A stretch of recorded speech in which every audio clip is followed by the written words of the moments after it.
Bonjour à tous, dans cette nouvelle vidéo, j'aborderai avec vous une question qui est souvent posée en matière de droit d'auteur. Et comme la vidéo sera un peu longue, je vais vous la faire sous forme d'animation, parce qu'en réalité, ça fait déjà 3 fois que j'essaye de la tourner et que je suis dérangée en plein milieu. Donc si je veux qu'elle sorte un jour, eh bien autant changer de méthode. Donc comme je l'avais expliqué dans une première vidéo sur cette chaîne, je vous mets le lien en description dans les commentaires en dessous de cette vidéo-ci, l'auteur d'une œuvre d'art, quelle qu'en soit la nature, qu'elle soit photographique, illustration, etc., peut céder à des tiers certains droits sur cette œuvre. J'ai aussi souvent rappelé que cette cession est évidemment limitée aux droits patrimoniaux, puisque les droits moraux ne sont pas cessibles, et doit être en outre limitée dans le temps, dans l'espace et quant au support autorisé. Et lorsque l'auteur cède des droits sur son œuvre, on parle alors de cession de droits, terme qui est utilisé le plus souvent en droit français. J'ai aussi eu l'occasion de rappeler dans un article écrit à 4 mains avec Eric Hainaut, qui est expert comptable, que tous les photographes peuvent céder des droits sur leurs photos, qu'ils soient auteurs ou artisans ou même non professionnels, c'est-à-dire dans ce dernier cas sans numéro siret. J'indique au bas de la vidéo le lien vers cet article que je vous invite à relire parce qu'on continue à entendre pas mal d'erreurs et d'informations erronées sur Internet. Mais il est un terme qui est parfois utilisé en France également, bien qu'il soit plutôt emprunté au droit anglo-saxon et qui pose souvent problème aux photographes, c'est la notion de licence. Qu'est-ce qu'une licence de droit d'auteur? Est-ce que la loi en parle? Comment ça fonctionne? Y a-t-il une différence entre la licence et la cession de droit? Et c'est ce que je me propose de vous expliquer aujourd'hui. À tout de suite.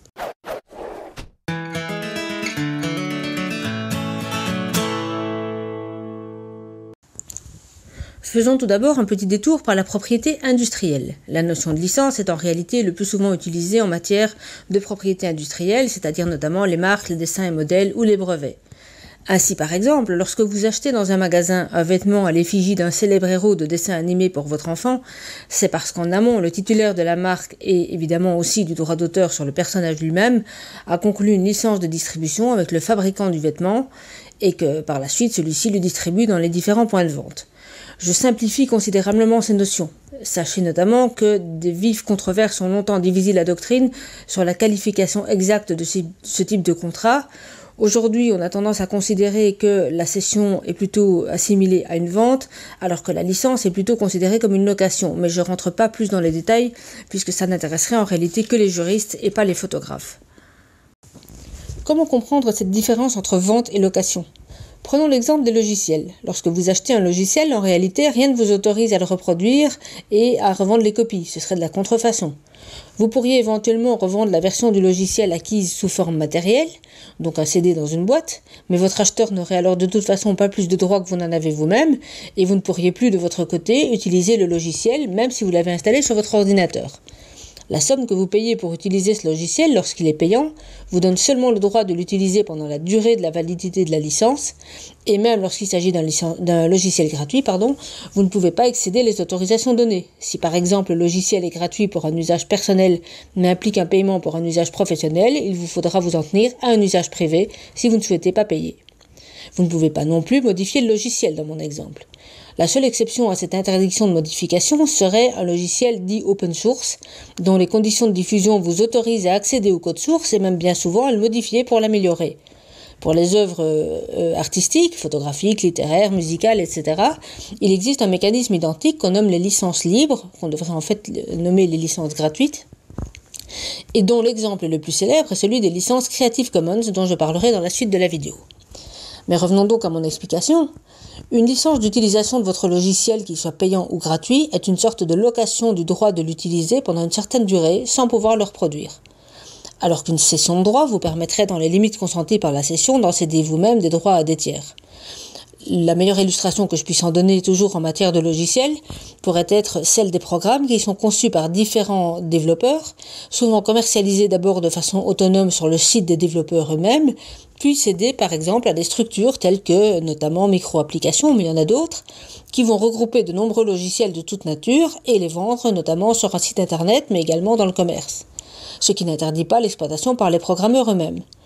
Et dans ce cas, Juridiquement, il y a donc deux opérations. Il y a d'abord une cession de droit entre l'auteur du logiciel et micro-application dans mon exemple, qui permet à micro-application, qui serait donc éditeur ou diffuseur, comme vous voulez, de revendre les logiciels au public. Et ensuite, une licence entre micro-application et l'utilisateur final, qui va acheter le logiciel pour s'en servir. L'utilisateur final, de son côté, doit donc s'en servir personnellement, ne peut pas le copier pour le diffuser ensuite, soit à son entourage, soit pire encore sur Internet, notamment sur des sites illégaux. Ce serait une contrefaçon punissable au même titre que la contrefaçon d'une photographie ou de n'importe quelle autre création protégée par le code de la propriété intellectuelle. Alors qu'en est-il à présent des licences en matière de droit d'auteur ? En effet, partout où il parle de transmission des droits, le Code de la propriété intellectuelle, dans son titre 1 qui est consacré au droit d'auteur, utilise le mot « cession ». Mais à quoi alors correspondrait une licence de droit d'auteur, pour autant d'ailleurs qu'elle existe et qu'elle puisse être réglée par les règles du Code de la propriété intellectuelle ? Le mot « licence » vient en réalité du latin et pourrait être traduit plutôt par « permission ». Pour cette raison, on parle parfois d'ailleurs de licence légale pour viser les exceptions au droit d'auteur, c'est-à-dire les cas dans lesquels la loi elle-même va autoriser l'utilisation d'une œuvre, par exemple au titre du droit à l'information, du droit de parodie, etc. Mais ce qui m'intéresse aujourd'hui, ce sont les licences qui ne découlent pas de la loi, mais d'un contrat conclu entre l'auteur et des tiers. Je vous fais grâce de toutes les discussions qui continuent à diviser les juristes sur les qualifications exactes de ces contrats, les éléments constitutifs de chacun d'eux, etc. Et je tente toujours de simplifier autant que possible, mais tout en vous disant qu'en réalité, ces notions non seulement posent controverse au niveau des juristes, mais en outre sont sans doute beaucoup plus proches qu'on n'imagine. Dans le tableau que vous voyez s'afficher à l'écran, je vous mets en évidence les points de convergence entre les cessions conventionnelles de droit d'auteur, c'est-à-dire celles qui sont visées expressément par le Code de la propriété intellectuelle, et les licences en matière de droit d'auteur. Tout d'abord, toutes deux peuvent être consenties et accordées soit par le titulaire des droits lui-même, c'est-à-dire l'auteur ou ses héritiers par exemple, soit par un tiers à qui le titulaire a déjà conféré des droits qui l'autorisent à céder à son tour. Et bien sûr, personne ne peut céder plus de droits qu'il n'en a lui-même. La cession et la licence peuvent toutes deux être consenties à titre onéreux ou à titre gratuit.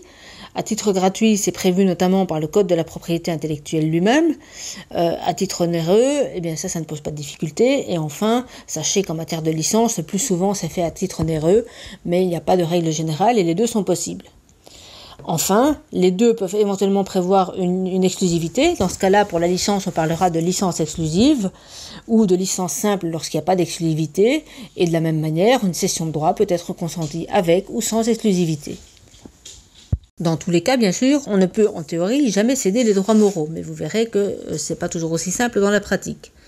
Jusqu'ici, les différences entre les deux mécanismes ne sautent donc pas aux yeux. C'est la raison déjà pour laquelle les notions sont souvent utilisées l'une pour l'autre dans le langage courant, même par certains juristes.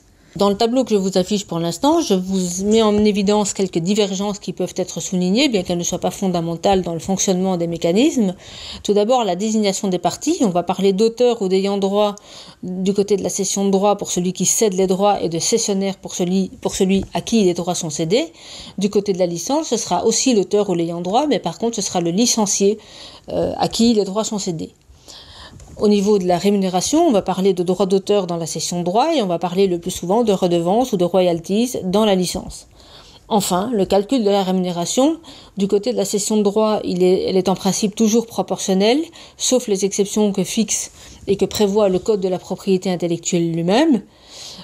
Du côté des licences, les modes de calcul semblent plus souples et peuvent être plus variés, selon en tout cas ce qu'indique la doctrine, peut-être notamment indexés sur les sommes facturées, le volume produit par le licencié, le volume livré, etc. Donc à ce niveau-là, il semble y avoir plus de souplesse. Certains auteurs vont plus loin en estimant que dans un contrat de cession de droit, l'auteur se destitue d'une partie de ses droits patrimoniaux, ce qui ne serait pas le cas selon eux en matière de licence. Pour ma part, j'estime que cette distinction n'est pas exacte et en tout cas ne me convainc pas. Un auteur qui cède des droits de reproduction sur une photo, par exemple, n'est pas pour autant privé d'exploiter cette photographie, soit en cédant des droits à un autre cessionnaire, sauf s'il accordait une exclusivité au premier, soit par exemple en vendant un tirage numéroté et signé de la même œuvre. La frontière entre les deux notions est donc à mon sens très floue.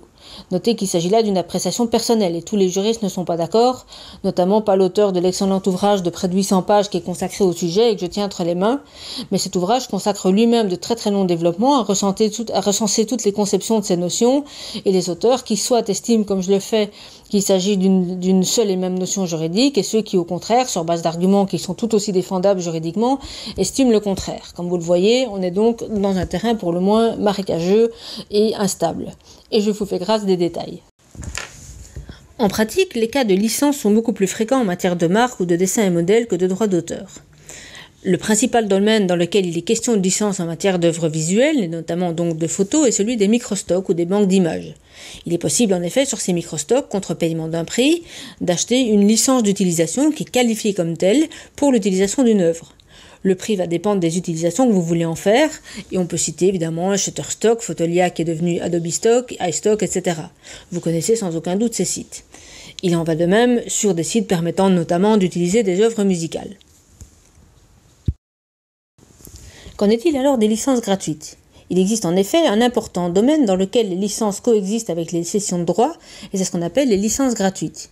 Il s'agit, pour revenir à l'étymologie du mot, de permissions qui sont données d'emblée par les auteurs, et de façon globale sur une œuvre pour un public souvent très large, d'utiliser l'œuvre dans certaines limites. En matière de logiciels, il s'agira notamment des licences open source dont je vous ai parlé tout à l'heure dans mon exemple.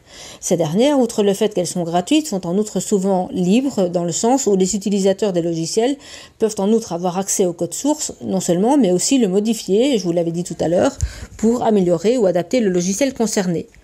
Une confusion naît en français puisque le terme free en anglais signifie à la fois gratuit et libre.